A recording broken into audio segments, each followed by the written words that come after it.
In the Jestard family training hall, amidst the loud clashing of weapons, Baros sparred with a knight. Having trained for 3 months to become a knight, he found his sparring partners, such as Guillemon, the senior Jestard soldier, to be lackluster. Guillemon, proving Baros's point, quickly raised his hands in surrender and asked to end the training early. Smiling, Baros thanked him for his time, and Guillemon, visibly exhausted, commented that he should be learning from Baros instead. He predicted that Baros would soon become the strongest knight in the territory, earning a bashful smile from Baros, who insisted he still had much to learn. Guillemon invited Baros to join the soldiers for drinks, but Baros declined, having been assigned an important task by Karnak. Reluctantly, Guillemon bid him farewell.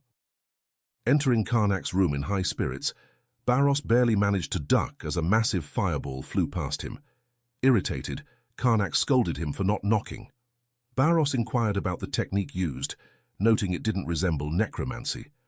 Karnak explained that it was chaos magic, a form of mana.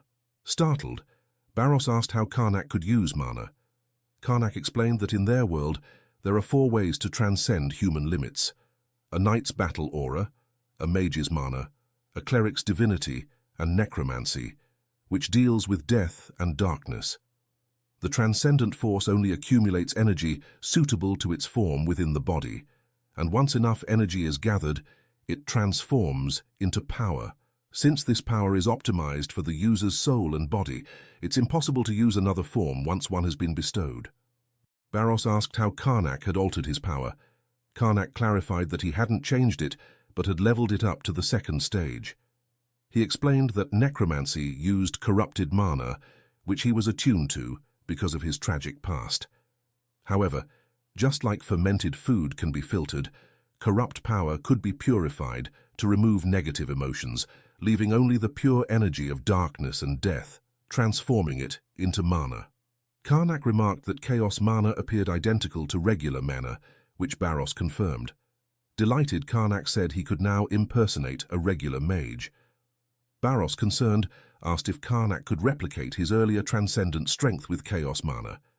Karnak, lips pursed, said he didn't want the burden of too much power, only enough to protect his territory. In the Jestard territory's western forest, numerous bloodied and mangled dire wolf corpses lay on the ground. The soldiers, having completed their task of clearing out the mines, prepared to leave. Unbeknownst to them, a shadowy figure lurked in the shadows, ready to strike. Growling, a wolf with bared fangs lunged at the senior soldier.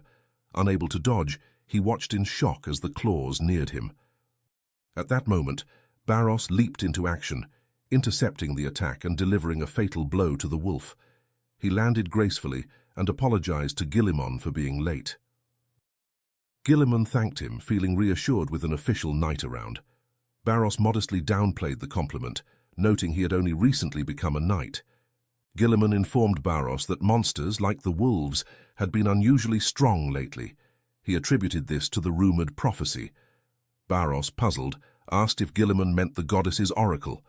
The oracle prophesied the coming of the King of Death, who would bring destruction and bloodshed. Following the oracle, monsters from a nearby continent went berserk, and necromancers became uncontrollable, causing widespread chaos. The continent's religious orders announced the oracle to prevent further disorder, and, with the goddess's blessing, began their fight against the chaos. Back in Karnak's room, Baros noted that there had been no such prophecy before their regression, and wondered why the past kept changing. He asked Karnak if the rumors were related to him, as they seemed oddly familiar. Karnak replied that the time period didn't align.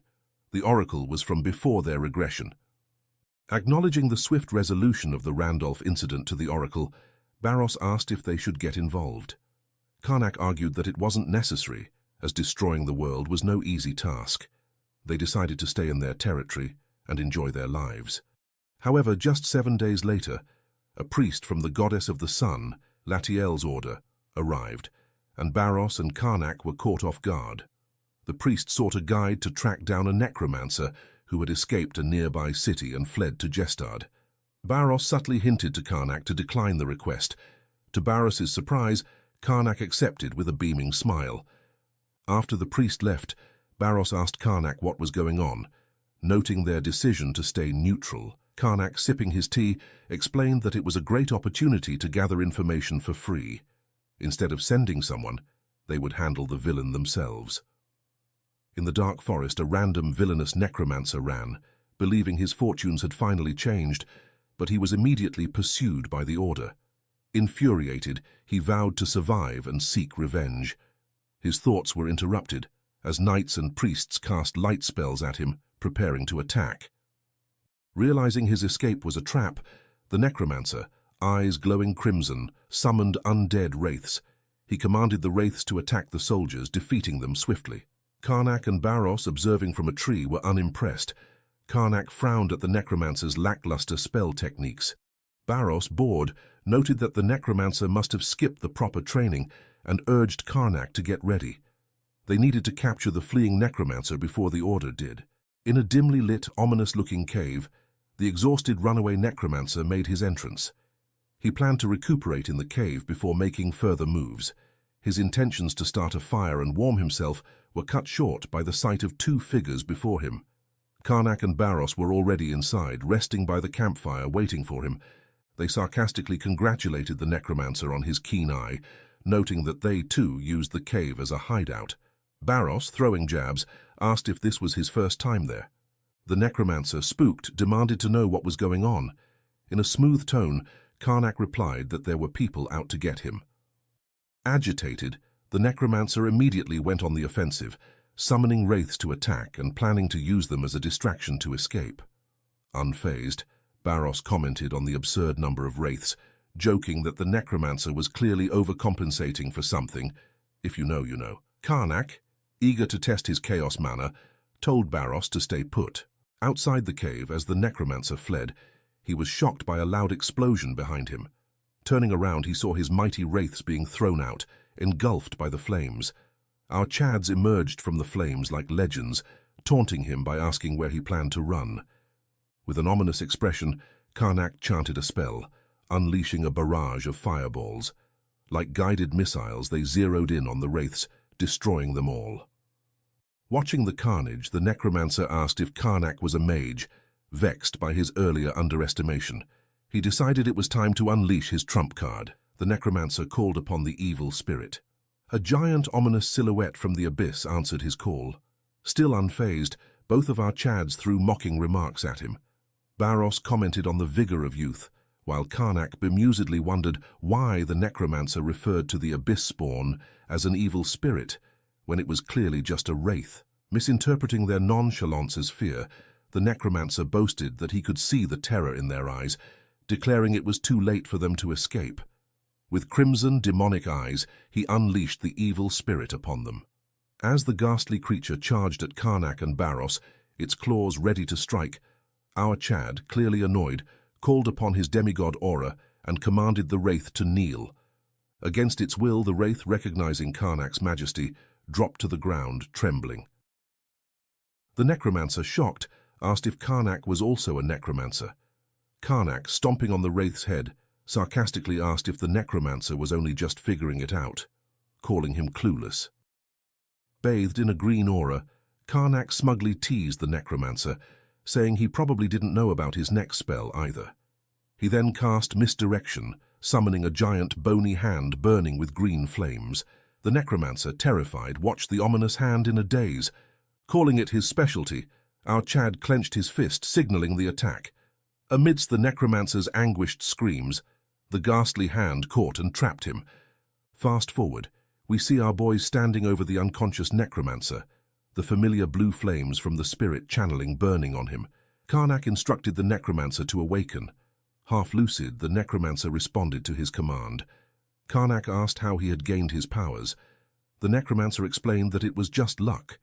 He recounted how, while drowning his sorrows on the streets, he was suddenly engulfed by darkness from an alley.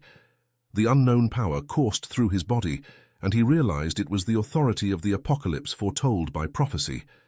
With such power at his disposal, he didn't hesitate to use it, easily eliminating all his enemies and growing stronger by the day. Interrupting his monologue, Karnak dismissed him as just some random extra, not worth more attention.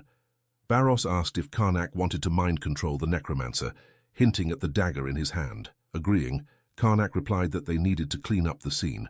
Amidst spilled blood, the Necromancer lay dead, killed by his own dagger. Our Chad, extracting the Necromancer's power, elicited a puzzled look from Baros. Baros asked why Karnak was doing that, since he had said he'd stay away from such dirty energy. Karnak, extracting the black energy, replied that he needed to investigate the issue further. He vowed to extract just a little bit to avoid suspicion from the search party that would soon arrive. Startled, Karnak showed a puzzled expression. Baros asked what was wrong, but in the background, the shouts of the approaching search party grew louder. Karnak told Baros that something felt off about the situation. A few days later, in the Jestard estate, our Chad erected a golden sound barrier, telling Baros that the conversation they were about to have wasn't ordinary, hence the precaution. He explained that upon further examination of the power he had extracted from the Necromancer, he realized it was his own. Baros, puzzled, asked how that made sense given the timeline. Karnak, equally uncertain, admitted he didn't know. He reminded Baros that they had opted for regression instead of possession because they had too much spirit power, and the possessed bodies couldn't contain it. That's why they abandoned their powers and only regressed with their souls to improve their chances of success. But it turned out that he hadn't left the power in the future. He had left his living body and used energy to create the Astra Schnapf, becoming something neither fully body nor spirit. He believed that the necromancy powers were bound to his spirit and not his body. His powers had crossed into the past with his body, but unable to handle the power, his body had expelled most of it. Baros, shocked, asked if his powers had really followed him to the past. Karnak confirmed, saying the expelled energy had become the prophesied darkness of the end. Baros lamented the hopelessness of the situation, noting that even though scattered, the power was still enough to end the world. Asking if Karnak could recall the power, he was met with a firm no. Realizing they couldn't trust the world to handle the situation, our Chads decided to get involved. They set out to investigate the other scattered powers. Baros, complaining about living out of sacks, was promised proper compensation by Karnak. A few days later, we see our boys riding through the wilderness. Baros commented that life wasn't half bad, crediting the feeling to the absence of pursuers. They didn't have to worry about bandits either, since they looked respectable and no one dared touch them. Beaming, Baros marveled at the wonders of having money. Their journey was under the pretense of receiving magic training. Their destination was Derath, where their clues pointed. Baros asked if Karnak had a tracking method for the darkness of the end. Our Chad replied that they would have to do it the old-fashioned way, asking if Baros remembered where they had gone back in the day. In the distance, a city loomed on the horizon. We are introduced to the Gerath Adventurers Guild, renowned for its vast collection of information. Standing before the towering building, Karnak told Baros that the guild's reputation for gathering all kinds of intel justified its fame. Baros noted that they had previously used the guild to launder fake identities as adventurers, and that once again it was proving useful. As they prepared to enter, our boy reminded Baros that this time would be different. They didn't need to join the guild. Inside the bustling guild hall, adventurers gathered and shared tales of their exploits. Our two protagonists stood by the reception speaking with the clerk, accepting a bag of gold coins from them. The clerk beamed and asked if they needed information on the darkness of the end.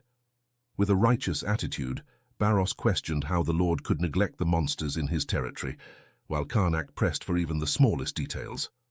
The clerk, rummaging through his files, revealed that the guild had collected substantial information on the darkness of the end, as such requests were frequent. He handed over a heavy stack of records, asking them to review it. Our Chads were taken aback by the sheer volume. As they examined the records, Baros lamented the amount of false information mixed in. Karnak, too, was visibly frustrated by the ludicrous entries, a scam incident, a dog eating a chicken, and even a woman fleeing her husband, all blamed on the darkness of the end. The receptionist offered to filter out the irrelevant information, but Karnak declined, insisting that more information was better. Tapping Baros on the shoulder, Karnak used his unique spell, Magic Message created through chaos magic, to communicate privately. He informed Baros that sometimes useful information was hidden behind mundane details. Baros, dejected, replied that it would take longer than expected. Their conversation was interrupted by the frantic cries of a red-haired man, who was adamant that an evil necromancer was hiding in town. He stormed up to the receptionist to file a report. The receptionist asked if the man had already spoken to the temple. The man replied that the temple had also refused to believe him. He explained that a foreigner named Cleo had appeared in town, taking residence in an abandoned mansion. Cleo held festivals for the townspeople, flirted with the young women, including the man's fiancée. Cleo definitely clapped his girl. Where's the NTR tag? The crowd was skeptical, arguing that a handsome, wealthy man was bound to be popular without any dark powers. The receptionist apologized, finding the claim too far-fetched, but offered the redhead the option of hiring a personal adventurer. Shocked by the exorbitant price, the redhead left, cursing the guild and vowing revenge. Karnak and Baros, having found no useful information, decided to leave and check out a nearby restaurant. After bidding farewell to the receptionist, they exited. Once alone, Baros remarked that Cleo sounded suspicious. Karnak agreed, noting it was odd for someone to behave like that in a small town rather than a big city. The only explanation, he surmised, was that Cleo was after the souls of virgins, implying some dark magic at work or some cheeks getting clapped. Standing outside the town, Baros informed Karnak that they had reached their destination. Karnak cast a spell on Baros, revealing a precisely hidden barrier around the town, so well made that even a high-ranking priest would struggle to detect it. Dispelling the spell, Karnak suggested checking whether Cleo was involved with the darkness of the end or simply a skilled necromancer. Their private dialogue was interrupted by a loud, cheerful shout asking for their attention. It turned out to be a priest, greatly surprising them. The priest introduced himself as Alius, a rank 1 inquisitor of the Earth Order, serving the goddess Hatoba. Oh shit, goddess Mami, hope she makes an appearance. Baros introduced Karnak as the lord of the territory, and himself as the family knight. Alius, surprised they weren't adventurers, inquired about their presence. Karnak explained that they were investigating some recent strange rumors. The priest, beaming with enthusiasm, asked for their help, claiming it was for the goddess. The compensation will be some holy cheeks. Baros inquired about the nature of the request. The priest, now serious, mentioned the possibility of a necromancer hiding in the town. Our Chads feigned ignorance, asking why the priest had come alone. The priest, dejected, explained that the order wouldn't act without proof due to the numerous recent rumors about necromancers. Karnak asked if the situation wasn't suspicious enough. The priest replied that it was complex, which was why he decided to handle it himself. The priest observed Baros's sword, armor, and well-trained physique, deeming him fairly strong. The priest is acting hella sus. He beamed, saying their help would make his spell casting more effective. Karnak and Baros, however, were unimpressed. Using magic message, Karnak, though annoyed, told Baros they would accompany the priest for now. Baros, worried, asked what if the priest discovered he was also a necromancer. Karnak replied he would simply erase the priest's memories, but Baros warned that such a procedure could leave lasting trauma. With a scheming smile, Karnak enthusiastically accepted the priest's proposal. At the town's local church, the Church of the Wind, the head priest Graz and nun Julia welcomed them warmly. Graz assured them that Cleo was very helpful to the church and not a necromancer, mentioning that a priest had already investigated and left. I wonder if the nun also got clapped. It was a pity they had made the trip for nothing. Karnak and Alius remained silent, not commenting. Alius assured Graz that a wasted trip was a relief, as it meant there was no danger. In the abandoned mansion, shrouded by a mysterious blue barrier, the butler politely delivered a message from the town to Cleo. Standing before a crimson, ominous window with a glass of wine in hand, Cleo instructed the butler to report any unusual occurrences immediately. Clenching his jaw and vexed, Cleo smashed his wine glass, cursing the persistent rats that kept coming. Back at the church, Graz shut the door behind him after guiding Karnak and the others to their room. Alone, Karnak said the entire town had been deceived by Cleo, while Alius decided it was pointless to question the townspeople further and resolved to confront Cleo himself. Karnak, shocked, asked if Alius intended to just walk in and interrogate him. Alius, laughing, mentioned he had a more effective method and urged the others to go along with the plan. Late at night, a silver moon hangs amidst an ocean of stars. The abandoned mansion is surrounded by a glowing blue barrier. Inside, in the dark and gloomy hall, footsteps echo. Cleo, dressed in elegant formal attire, encounters a startled maid who asks where he's headed so late. Cleo tells her he's off to meet an unwanted guest, urging her to rest. As she complies, a strange purple aura swirls in her eyes, suggesting she's charmed. Alone, Cleo admires the effectiveness of charms, revealing his true face in the window reflection, stubbled, with dark, droopy eyes and heavy eye bags. Dude is mad ugly. No wonder he needs charms to clap cheeks. He laments the half-year preparation for summoning a demon, only to face yet another hindrance. Cleo smugly praises his detection barrier, planning to confront the intruders. Soon Cleo questions the three suspicious men who, holding stolen goods, jokingly ask to benefit from his wealth. I'm not judging, but our boys really suck at disguises. Seriously, what the F is this? Realizing they're petty thieves, Cleo laughs at his earlier caution. Angered, the thieves vow to teach him a lesson. Cleo, now enraged, attacks, but a solemn chant invoking the goddess Hatoba activates a holy barrier, blocking the strike. Our goddess Mami to the rescue. Revealing themselves, our Chads, Baros and Karnak, stand before Cleo. Baros commends Karnak's foresight as Cleo reveals his true identity. Shaken, Cleo curses his complacency and summons undead minions in a last-ditch effort. Baros, the Chad, charges, cutting down zombies with aura-infused sword strikes, while Karnak supports with magic arrows. Desperate, Cleo opens a portal, summoning a demon knight from the underworld. I really hope it's a Mami succubus. This manhua has no bitches. Well, apart from the goddess Mami, of course. A towering figure with crimson skin and a heavy warhammer appears. Forget everything I just said. Gazing at the demon knight, Cleo became ecstatic, mocking our boys. His short second of ravings was cut short by Alias slamming his staff to the ground. Chanting a spell, he invoked the goddess to banish the hell spawn, a blinding holy magical aura reminiscent of a goddess, flapping her wings spread wide, engulfing the entire floor. I wish the goddess would flap something else, that ass. The holy dispel a counter-summoning spell, round up all the undead, and in a single swoop banished them to the underworld. Alias stated that he already knew what spell Cleo would use. Performing a counter was child's play after that, acknowledging them as real threats, and not mere ragtag. Cleo decided to unleash his true potential. Leaking an ominous aura, he began undergoing a change. "Gone, is that you?" Overwhelmed by Cleo's power, the priest panics, but our Chads fearlessly attack. Baros, performing a leap attack, dealt a series of slashes on the demon landing gracefully behind him. Karnak, not wanting to be outdone, unleashed a barrage of magic arrows on the demon. In an anguished roar, the demon was swiftly defeated, collapsing to the ground dead. The priest, in a daze, couldn't fathom what the hell was going on.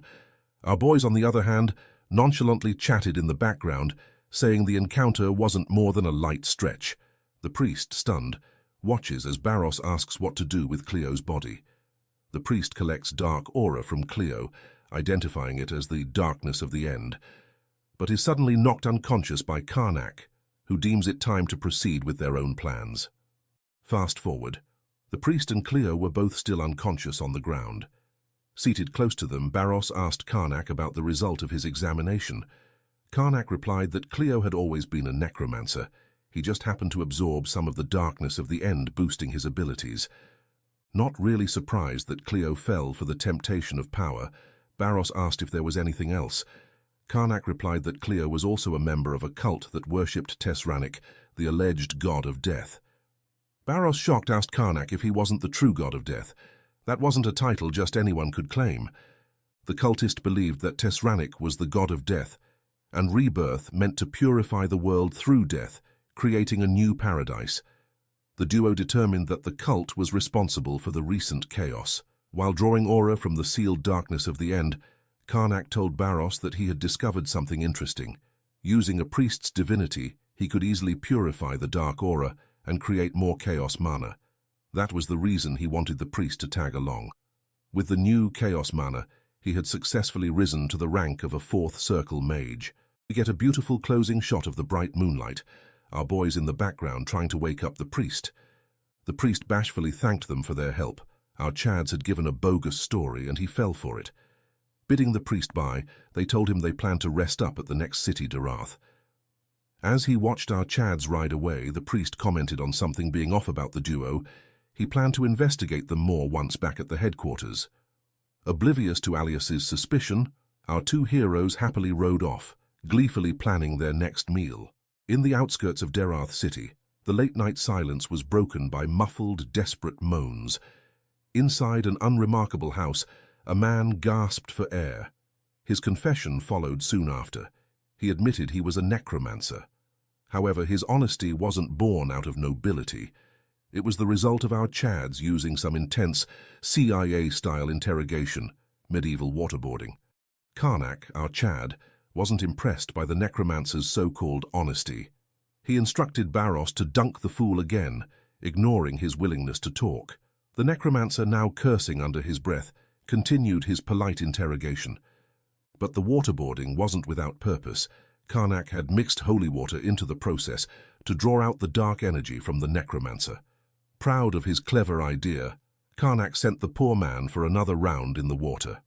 Stretching with satisfaction, Karnak praised the Hatoba Order for their recent successes. Baros agreed, mentioning they had collected a substantial amount of negative energy that day.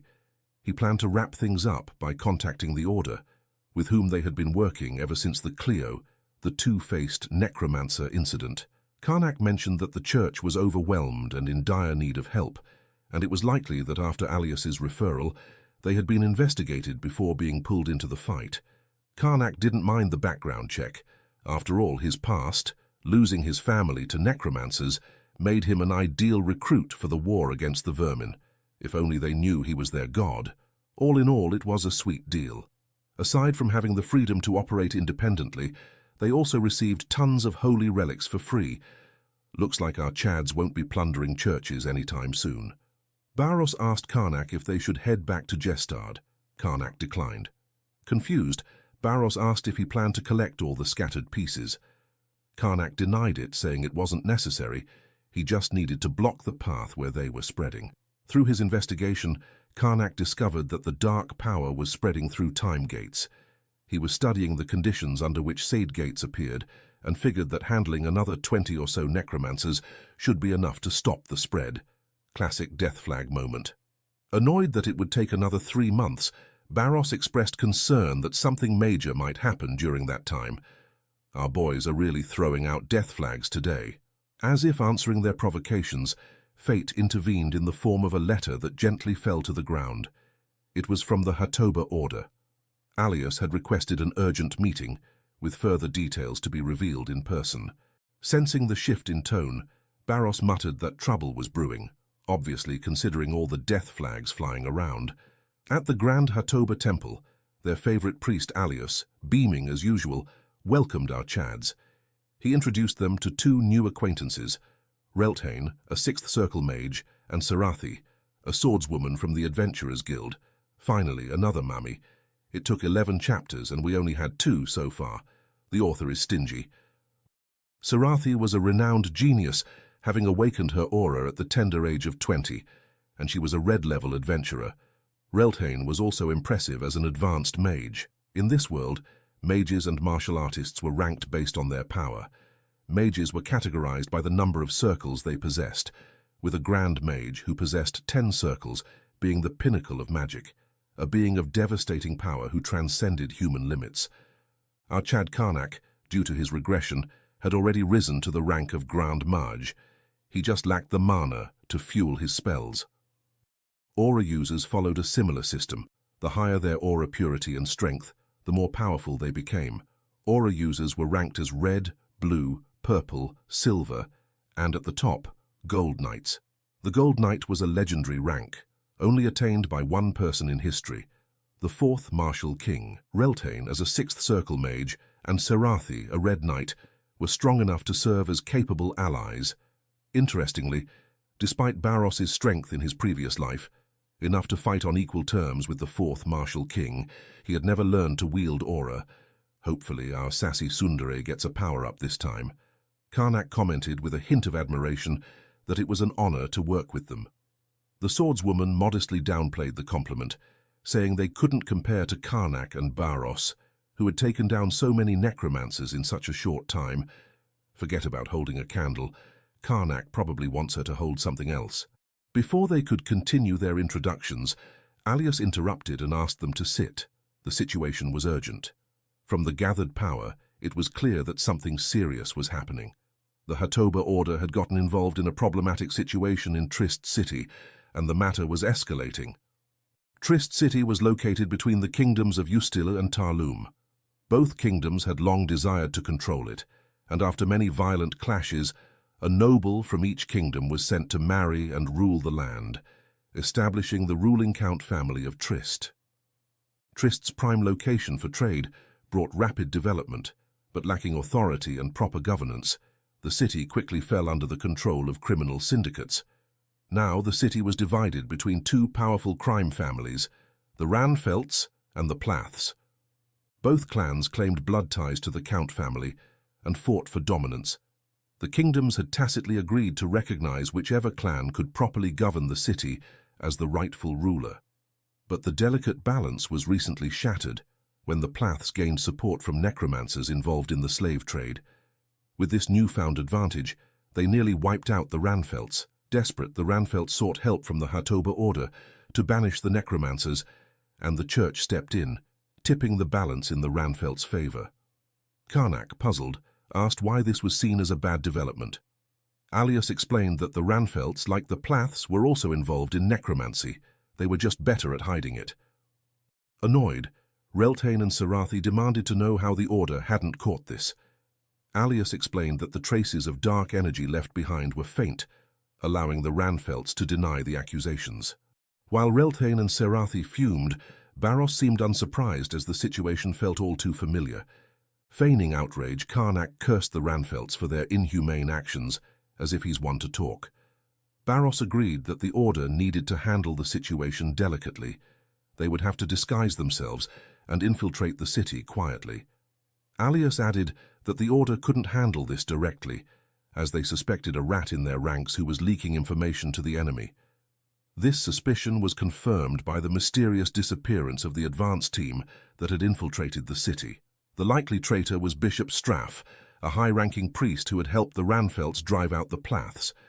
Karnak quickly deduced that Alias was keeping the operation secret from the rest of the Order. Alias confirmed this, saying he had the authority to act independently. He planned to inform the Order only after the mission was completed. With a serious tone, Alias stressed the importance of gathering irrefutable proof before making any moves. Sarathi, concerned, noted the dangers of the mission. One misstep, and the entire city could turn against them. Acknowledging the risks, Alias expressed his confidence in their ability to handle whatever came their way. Meanwhile, in the underground chamber of the Ranfelt Manor, the advance team lay bound and bloodied, their bodies pale from blood loss. Two robed figures stood nearby, watching with cold indifference. These figures turned out to be priests from the Order. The younger priest asked if the church would make another move soon, given that the advance team had been missing for some time. Unfazed, the older priest, Bishop Straff, welcomed the challenge. He was eager to receive the sacrifices that had so willingly offered themselves to him. Cocky bastard. Can't wait for our MC to suck him dry. Pause. Absorbing the dark energy from the captives, Straff drew a concerned glance from the younger priest, who asked if his body could handle that much negative energy. Straff replied smugly that he couldn't, but he used the goddess's divinity to neutralize some of the darkness, allowing him to wield both divinity and necromancy. Feeling invincible, he eagerly awaited the conflict he knew was coming. Textbook villain death flag. The scene shifted to our Chads finally arriving in Trist. Instead of the bustling metropolis they had anticipated, they found a deserted, run-down city, dusty and bleak, on the verge of collapse. The city had lost its former glory after years of gang wars. Alias's warning to stay alert was quickly interrupted by a dagger slashing Bluehead's coin pouch. The fallen coins were swiftly snatched by street kids, who disappeared before Bluehead could react, leaving him fuming. Alias reassured them that despite the rampant crime, he had a safe place for them to stay. but it turned out that the eccentric priest had brought them to the Plath Manor, the very same syndicate they had recently helped destroy. Apparently, he wanted them to sleep with the enemy.